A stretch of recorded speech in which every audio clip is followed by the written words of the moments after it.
National telecommunication monitoring centre এনটিএমসির সাবেক মহাপরিচালক Ziaul আহসানের কর্মকাণ্ডকে Bosnia হার্জেগভনিয়ার কসাই রাদোভান কারাৎজিচের কর্মকাণ্ডের সঙ্গে তুলনা করেছেন আন্তর্জাতিক অপরাধ tribunal আইসিটির chief prosecutor Tajul Islam.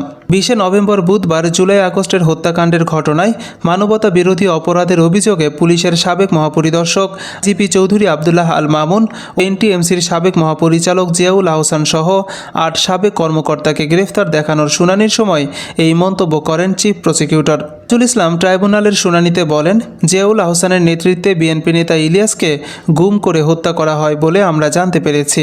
এছাড়াও নাম না জানা অনেক মানুষকে অপহরণের পর নির্যাতন করা হয়েছে।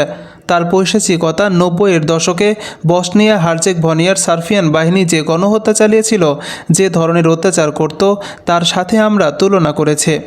বলকানের কসাইয়ের মতো বাংলাদেশের কসাই হিসেবে এই জিয়াউল আহসান হত্যাকাণ্ড থেকে শুরু করে গুম নির্যাতনের সঙ্গে জড়িত ছিলেন বলে মন্তব্য করেন চিফ প্রসিকিউটর।